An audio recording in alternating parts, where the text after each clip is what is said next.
Okay, so we are going over Masterclass book by uh, Mochi and Mark Olson, and we're on chapter 3, looking at back games. Um, and so we've gone over a little bit of back games from some checker play, where I think Mochi's main view argument was to his focus is on timing. Um, and his ideas were basically there are often times when you shouldn't hit when you normally would. Um, and that was checkplay. Then last time we went over some basic cube action, which is when you sort of get to the end of the game, not end of the game, but toward the end when one player, the player playing against the back game is going to start to bear in and bear off. And so we looked at kind of the standard positions for that. Again, timing is very important in that. And now I want to go over a very interesting chart, which I haven't seen anything like it before, that Mochi put together, and he doesn't talk a lot about it. And he doesn't really talk at all about what the chart represents. So what it does is, what he said is that, okay, if you he put and his chart was this, and what he said is that, well, if you had say a 1-2 back game, what type of pip deficit would you need to take? So he didn't exactly explain what that meant, but he came up with 87 pips. And then for a 1-3 back game, it goes to 59 pips. And then a 2-3 back game, it goes to 48 pips. And this is what he did. Now, he didn't provide any examples of how he came up with these numbers. And so I looked at a few, and I'll take a quick look at those. But it turns out he did provide one example of where you would use this, and there are probably some more in his quiz section. But I found quite a number of examples where this is very helpful in helping you decide, one, most importantly, do you want to play a back game or not? Or should you be playing a back game or not? One of the things that Mochi doesn't say, but I've heard quite frequently, is the best way to play a back game is to not play the back game. And the reason, of course, is that while back games you may win a lot, you often get gammoned. So you'd rather play against the back game than play the back game, just for that reason. Now, of course, often you generally don't try to play the back game. You did it because you tried attacking or hitting loose or something like that, and it didn't go so well. But still, once you've been hit a few times, you got 3 or 4 checkers back. You need to know whether you want to break your back structure or whether you keep it. And so that's a very useful thing to do, to know. One thing, again, Moshe didn't say how he came up with these numbers. I'm going to find them. I found them extremely useful, and hopefully I'll commit you to that today, and maybe we'll look at some more next time. But generally, I don't think I'm that different from people. If I see a chart like this, with sort of random numbers with no pattern, my eyes glaze over and I want to go do something else. Because I played backgammon for fun, and there's a challenge and all that, but I don't want to sit around memorizing a table of numbers.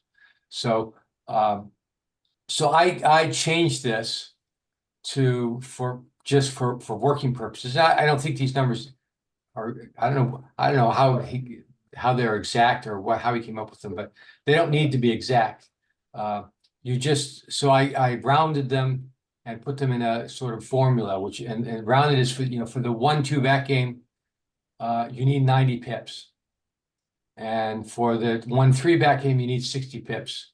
So that's a huge difference, actually, 30 pips just by taking 2 pips up from the back.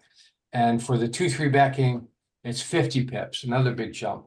But after that, it goes more or less like 5 pips per step up.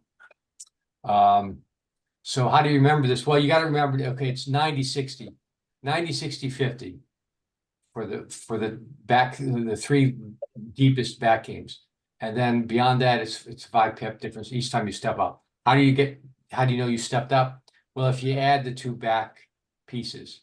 So the 1-2 back game I gave a 3, 1-3 back game is a 4, the 2-3 is a 5. Now we're looking at 6, 7, 8, and it's basically 5 pips. Now Gary, are these minimum number of pips deficit?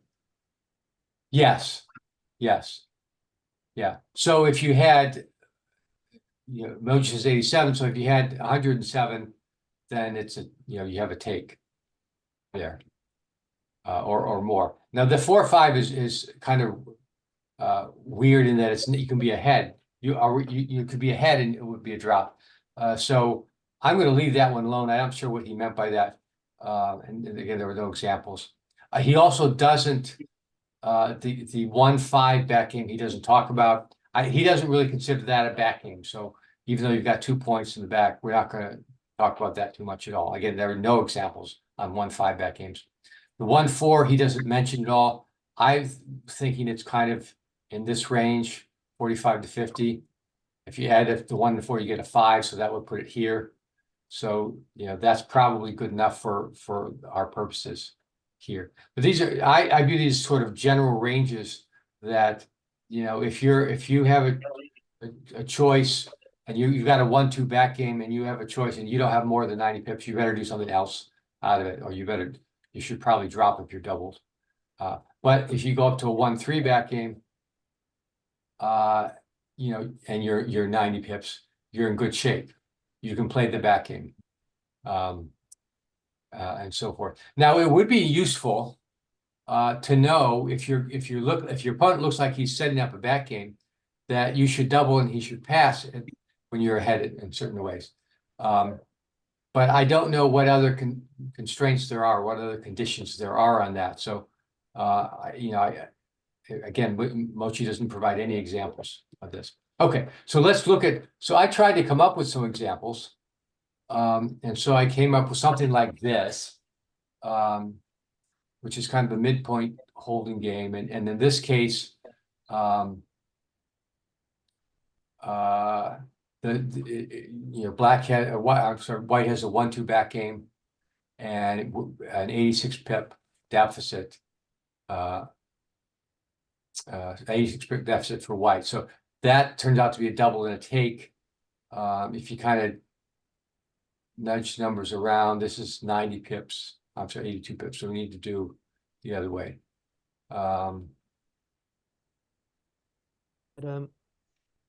Gary, I'm sorry to interrupt you so This is early. still a take. Gary, Yeah. I'm just one question for you, okay? Because you're talking about when you take, but I'm a little bit unclear as to when you double. Right. So am I. Didn't talk about that. I don't know. Because the back games are so varied, it could be anything. So I'm looking at probably not much contact. This is what you have. Let's see, 84 pips. This is a take. We did it at 86 pips, and it was also take. If you go down to 82, so again, I don't know where Mochi came up with. Mochi came up with 87. I have no idea how he came up with this. And if this example shows that what the tipping point looks like 83. Maybe it's 84. I don't know. So he didn't talk about that, but I think this is the general idea. That you need a certain deficit if you're playing the back game in order to take. And again, it would be nice to know if you're on the other side of that back game, when would be a good time to double. That's usually that's usually when XG shows up with a random, you should have doubled here, and you have no idea why. So I haven't figured that one out yet. But it does show that I didn't come up with 87. This looks like it's 84. That's pretty close. It's also why I don't think it's important to memorize the exact numbers that Mochi came up with. if we just change this to a 1-3 back game. And now it's basically the same situation. Now the pip count is 56. And it's the borderline pass. So again, Mochi came up with 59. And again, I don't know how he did that. But so this is, but you know, this is a 30 pip difference, and all we did was move these two checkers up a spot to go from the 1-2 back game to the 1-3 back game. So based on this, you know, it would have been nice if Mochi would have talked about it more and provided some examples and things like that, but you know, this seems like a reasonable way to go. I didn't look at some of the higher back games. Those get even more confusing in terms of pip counts, because there's so many different variables that you know, this isn't a simple rule, but you know, it's a good guideline. One example that Mochi came up with that is fascinating, and it sort of demonstrates the usefulness of this, is we have double ones to play. Now, what are we going to do with the double ones? Well, let me say, before anyone says anything, the obvious play for double ones is to bring 2 here and to hit twice. I mean, that's what you would do. That's what virtually everyone would do. Well, probably before this lesson. That's what I probably would have done before this lesson. Because, you know, you've made your 5 point, you've unstacked your 6 point, you put 2 on the bar. What could be better than that? Super Joker. What's the right play, though? I'll give you a hint. It's not the right play, and why? And how, well, not why. How can we tell this now? Because I've just given you the information that you need to know. Well, you haven't remotely, you're making your timing worse. You've got no chance whatsoever. You've got to get 4 checkers over a 5 point prime, and you've got to get all 4 of them to the edge of the prime. It's just not going to happen. So I would definitely make the 3 points to get to the edge of the prime. Yeah, So you because come back. You come that'll up. change your timing requirements, right? Yeah, exactly. So here's the logic that gets you the right play. We're committed to a back game. As Ray pointed out, we're committed. Well, he didn't say this, but we're committed to a back game. The reason we're committed to the back game is because Black has a 5 prime and timing. If we hit those 2, he'll have even more timing. You know, assuming that we can't make you know, our own prime, which is, you know, maybe we could, but it seems unlikely. Certainly have a very difficult time making a 5 prime to offset Black's 5 prime. So we're committed to a back game. Now, given that we're committed to the back game, we're currently sitting on a 1-2 back game. What timing do we need for a 1-2 back game? 90. Yeah, according to the chart, Mochi's, well, my modification of Mochi's charts, we need 90 pips. Well, what if we switch to a 2-3 back game? We need 50 pips. So by moving these checkers from here to here, we have eliminated 40 pips of timing. You know, we have reduced the timing that we need by 40 pips just by moving our 4 pips. Okay, so we look at this.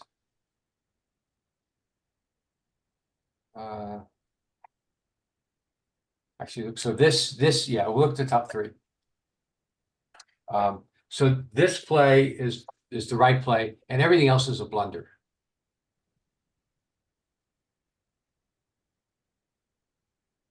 This play is the obvious play that I think most people would have done. You know, hitting 2 and making that 5 point unstacking to 6. It's hard not to do that play if you see it. That's the 3rd best. No, I guess it's not the 3rd best play. It's also a blunder. and it's a double and a pass afterwards. Now this play, yeah, so this play, okay, so you're stepping up to 3 to a 1-3 back game, so you've reduced your timing needs from 90 to 60. Yeah, 90 to 60. So, and we're at 62 will be a 58. So, okay, so that's not too bad. And your other moves are make the slot to 7 and start to 5. The purpose of sliding to 7 and sliding to 5 is to hope that you get hit to improve your timing. All right.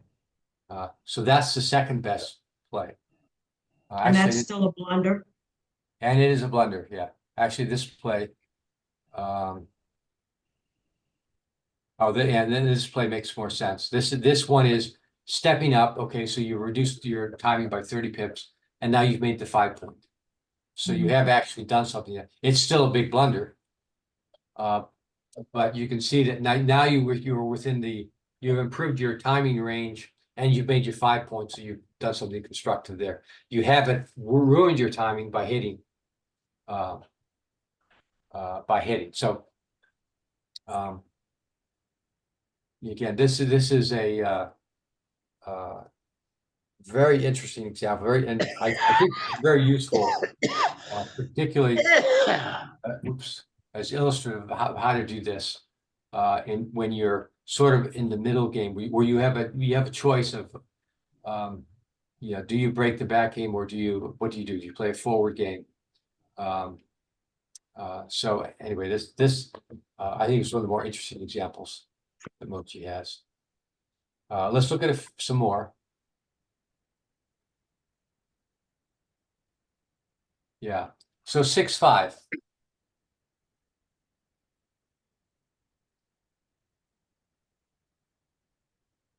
What do we do here with 6-5?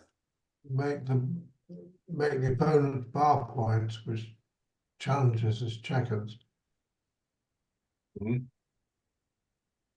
Yeah. So we're gonna make the 18 point, yeah. And why? Well, it puts pressure on those 3 checkers he's got to bring round. Yeah. Well, okay, but we also give up our back game by doing it. Well, it's a different sort of backgammon.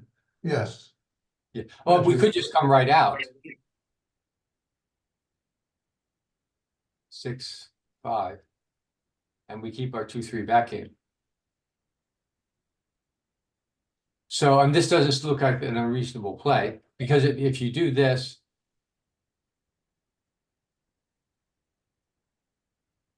you did give up the backhand. So how do you tell? What's the clue that this is the right play? How do we know? Because Well, it helps our timing too, doesn't it? Well, okay, let me go back to the point. Okay, so if we do this, we're not playing a back game. We're playing a holding game. But we're playing a holding game, a double pointed, a bar point and 3-point holding game. If we do this play, we're playing a back game. So what the chart that I just gave you helps you answer the question, do I want to play a 2-3 back game in this situation? no, because the timing's hopeless. The timing's bad. The 2-3 back game is again 90, 60, 50. We need a 50 pip deficit to reasonably play a 2-3 back game. We only got a 30 pip deficit. Okay. So this, we should probably do it this way. Yeah, I guess it doesn't make that much difference.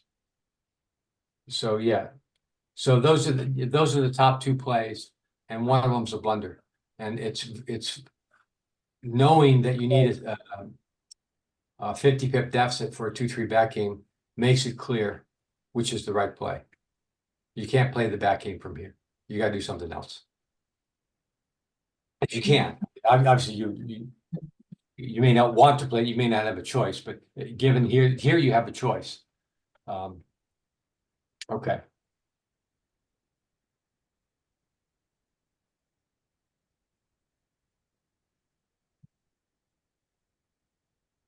Okay, here's another double ones from the bar.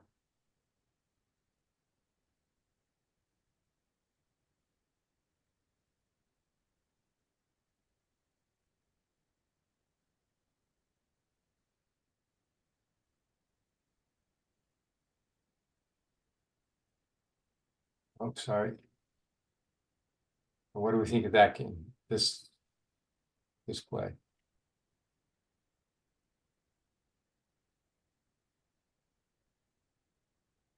We either we cover our 5, we bring one in. We either make the 23 or we come all the way up to the 22. Yeah. I think I would come up to the 22 on the grounds that timing isn't good enough.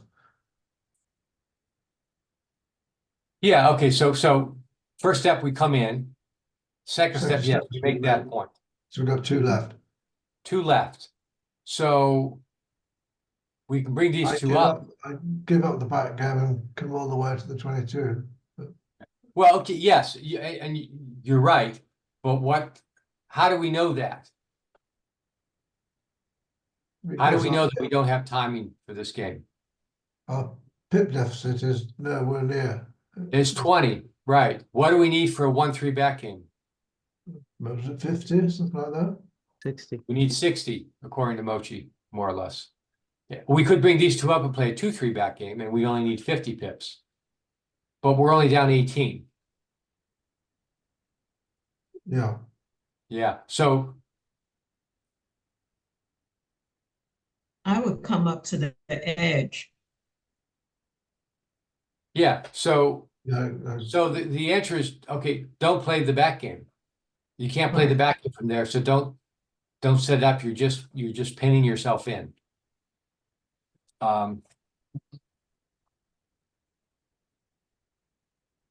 Coming up gives us better timing too. Yeah, well, yeah, we have timing. I mean, first of all, we don't have a good game regardless of what we do here. We're behind the 6 prime. I'm sorry, we're behind the 5 prime. And Black has a lot of timing to keep his 5 prime. So, the best play is, as Ray said, come into the 3-point and make the 5-point. And this is not a great position. It's 19% wins, and we're giving up, what are we giving up? 23% gammons. Not really what we'd like, but if we make the 2-3 back game, we got 18% wins and we're given 27% gammons. So not quite a blunder to do that rather than the right play, but it's still pretty bad. And these other plays are kind of silly. I guess this one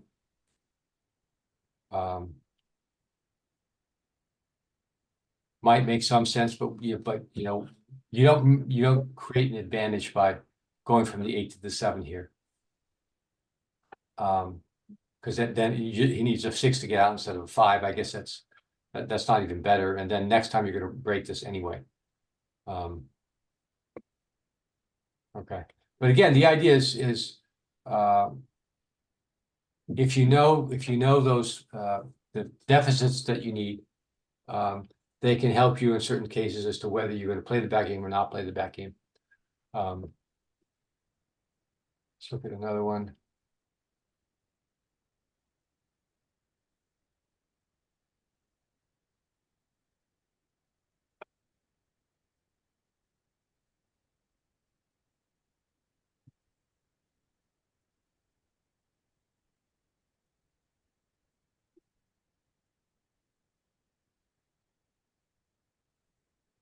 So what we do here,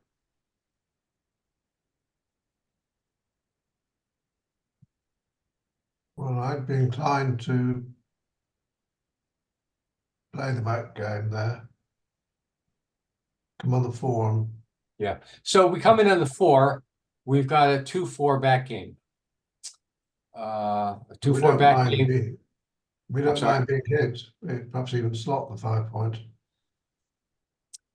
Yeah, okay, so you got a 2-4 back game. Let's come in. Oops. Oh, shoot. Come in here, and now we have a 2 to play. And so let's think about, so we're down 40 pips.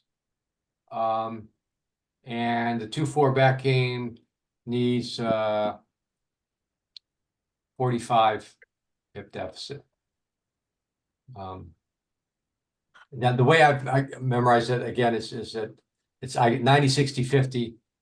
50 if the back 2 count to 5. The 2 and the 4 count to 6. So I take, which is 1 more than 5. So I take 5 off the 50, so 45.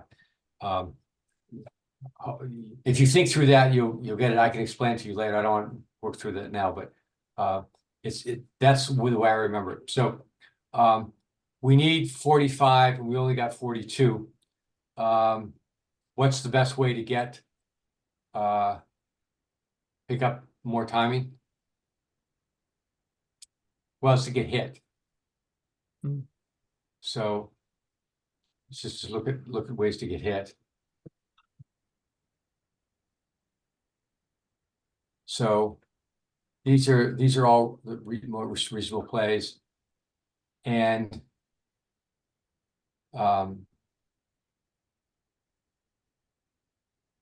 so the top play is sliding the 5 point, as Ray said.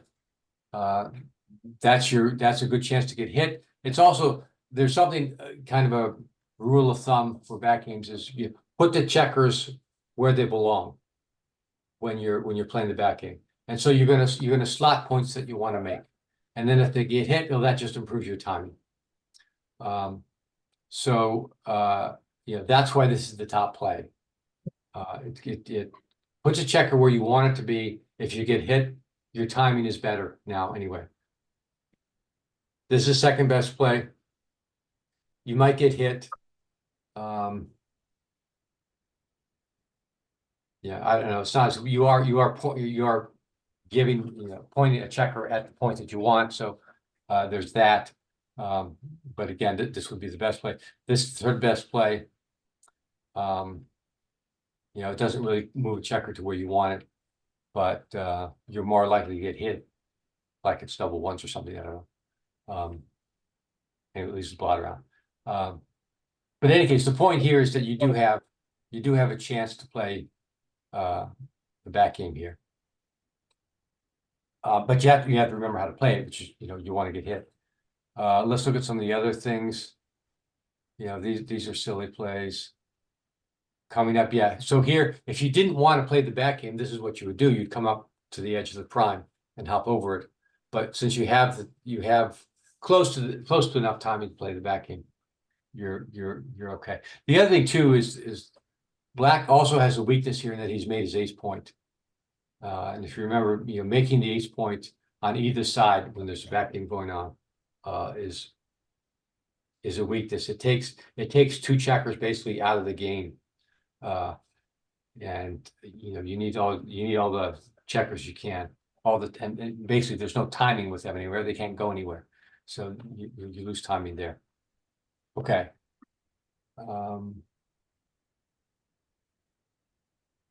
So this one.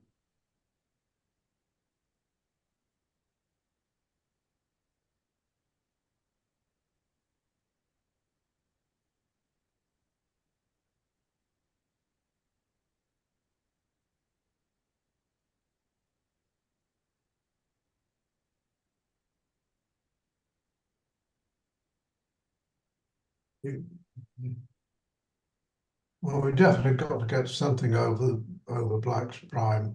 There's no other 6 to play. Bottom.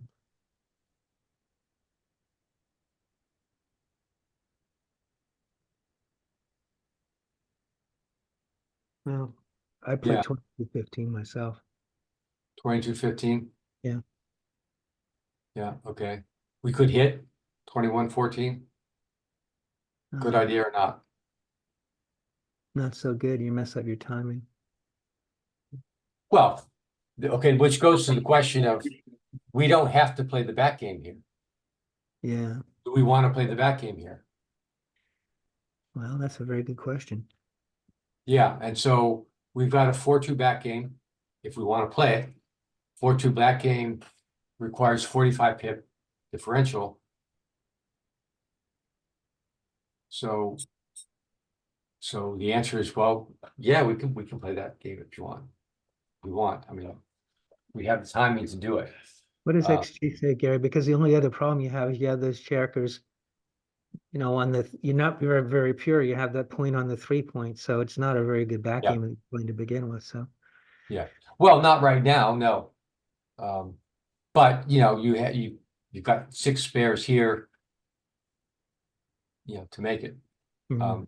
Yeah, so the answer is. So hitting is a blunder. Not Yeah. only do you give up an anchor, you're giving up an anchor whether you play the back game or not. You give up an anchor. You don't have a whole lot in a way of blocking black because, well, yes, you have the 3 point and you have, it's not nothing, but it's not great either. So it's a blunder to do that. And really any of these plays that basically hop over the prime. This is the top play. This move is 7-6. This one just goes all the way. And this is 8-7. If you knew to jump over the prime, I don't think anyone would do this, but it's not that terrible either. And then the hitting is the wrong idea here. You have enough timing to play the back game, and you created some more timing by hopping out. But again, the point is that we have enough of a deficit to play a back game, so let's not ruin the back game. By breaking our anchor and hitting. My guess is that. Look at this one. Now we could hit. Now it is right to hit. Hmm. That's interesting. And I think what's the option here? Mm.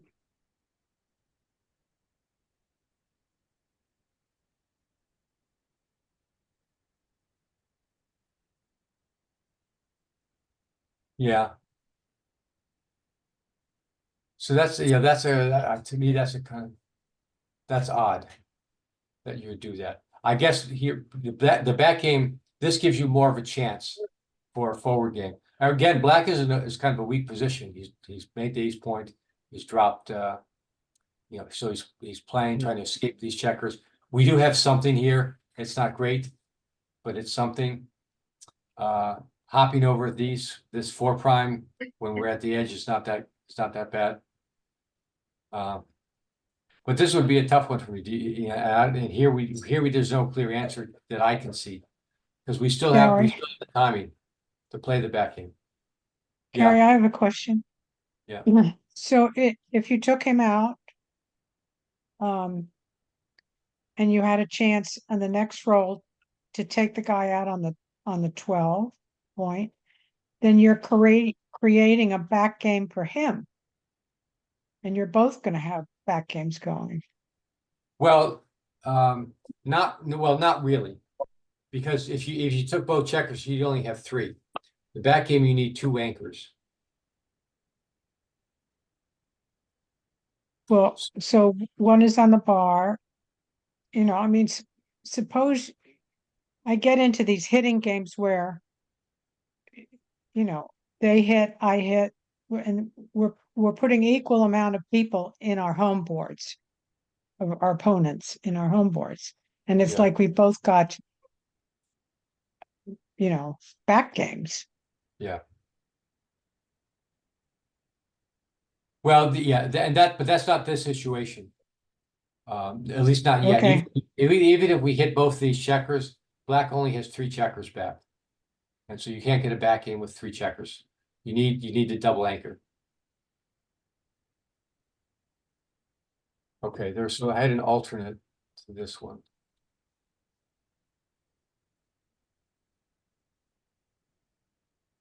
Okay.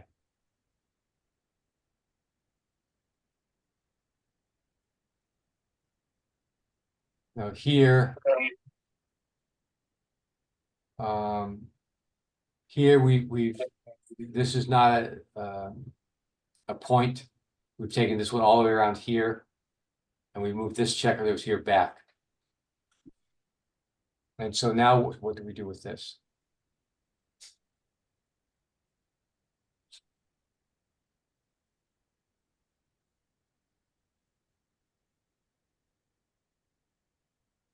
Do we do the same play? Or do we hit here? Do we break our front anchor and hit?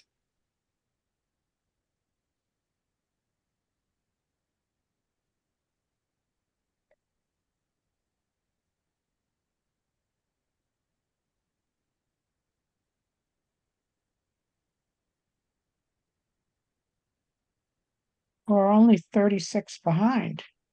Yeah.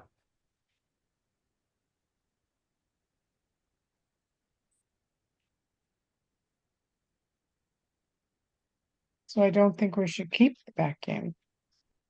Yeah, well, yeah, we're 36 after we roll 7, we're 29. And we kept the 2-4 back game, we need 45. So we're not even close. So yeah, we should hit, and now black has 2 checkers deep, 2 on his ace point. So he's not, granted, we don't have a whole lot here, but it's not nothing. It's it is something. So yeah, let's not play the back game here. Let's play the forward game, because now with a 3rd checker back, black is going to have more trouble getting over our prime, such as it is. And maybe forced to throw checkers deep or to hit us loose. We already have a loose checker there, so if he hits us loose without covering it, we might get another checker back, and black may be forced to abandon his 4 prime. We may be able to make a 4 prime. Maybe not next roll, but in a roll or two. So yeah, but here's the other thing, we don't have the timing. And the previous play situation, we had 63. So after 7, we were 57 or something like that, and you needed 45. So we had plenty of timing to play this game. But change it around a little bit. We don't have the timing anymore. And the forward game looks a whole lot better. Okay. Let's do, I guess, a couple more. This is an interesting one, a 3-4 back game. What do we want to do here?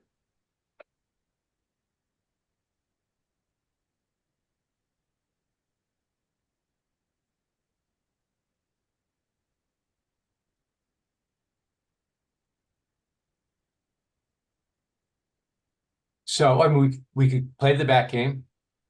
Do we have timing for the back game? Yes. Well, we have 58 pips, minus 9 is 49. For a 3-4 back game.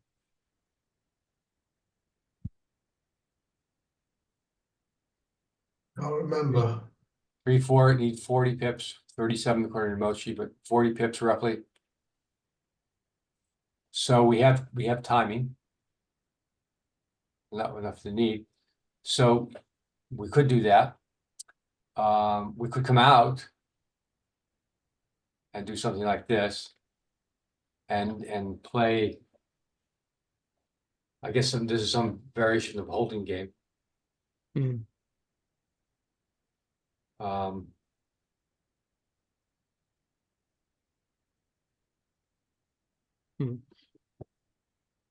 Any other options that anyone sees?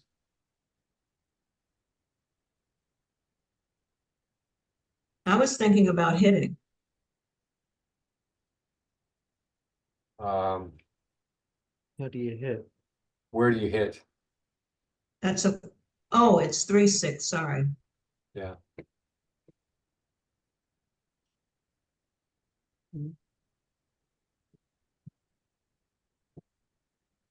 I think the holding game looks really weak. I'd play 16-7 myself. 16-7, yeah. Yeah, well, I think, the problem with this play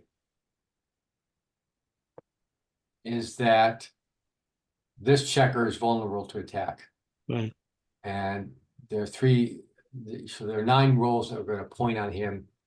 And that could give Black enough time to bring these checkers around. Plus, we've got blots here and here. It could go badly.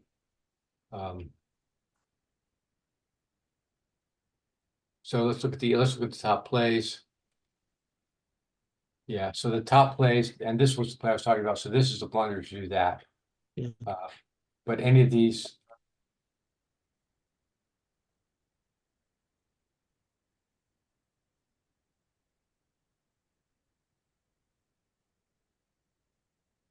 But what all these have in common is you at least keep the holding of the back game structure. And I would say this one. Yeah, this one you're really going for the back game. Because you're kind of daring Black to hit you. To give you even more timing by doing this. But here's my question, Gary. Yeah. Let's say you played 13-4. All right. And let's say you're Black. Do you hit or not?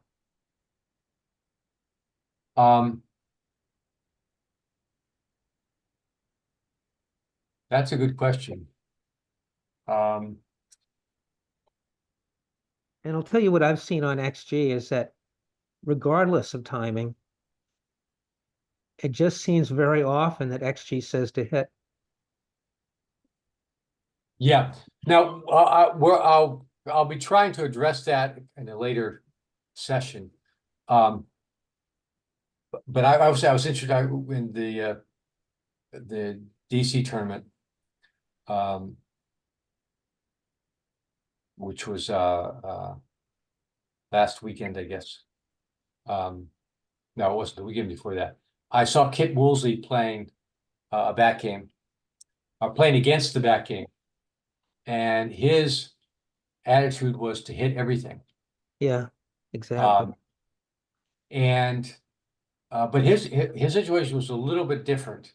And Mochi was saying that you don't hit because you don't want to give your opponent more timing. His situation was, though, that he was hitting deliberately because if you stack enough checkers on the bar, that gives you a lot of timing, or gives you a lot of timing to bring your checkers in. So, and if you recall from the cube, when you have your checkers in, it's a double and a pass. So it's a question of timing, but sometimes your timing is better if you hit. And also the other thing about back games is that White can have all the timing in the world, but if he doesn't have a board or can't develop a board, it doesn't do him any good. Now, what happened in the Kit Woolsey game, which I was watching, is that he kept hitting people, hitting his opponent, and eventually he got down to he couldn't bring all his checkers in, and his opponent kept hitting, but would hit him every time he would come around. But because the opponent couldn't develop a board and couldn't develop a prime because he had so many checkers in the back, and he wasn't able to contain him. And so, and then Kit eventually rolled a joker, a double five or something like that, getting around all the back players, and that's how that worked out. So Because then there's this whole thing about if you hit enough times, then your opponent playing the back game becomes quote unquote overtime. Yeah, You know, yeah, so, yeah, there are two parts of it, overtimes, it Yeah. depends, I'm not sure what that could mean a number of things. One is to get the black game, the idea of the back game is that you force your opponent to leave a shot, which is almost always going to do. And then if you hit it, if you can contain that checker, that's how you win. But if you can't contain the checker, which is why it's very bad if your board crashes, but it's also bad if you don't have a board at all. Because it's very hard to make a board.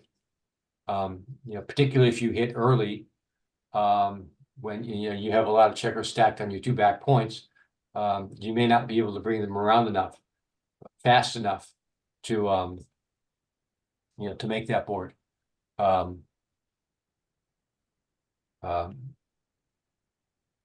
So again, well, I'll take a little more of a look at that. Okay, so let's call that's enough for today on this. And I'll deal a little bit more with that next time and then address the other timing issue next time.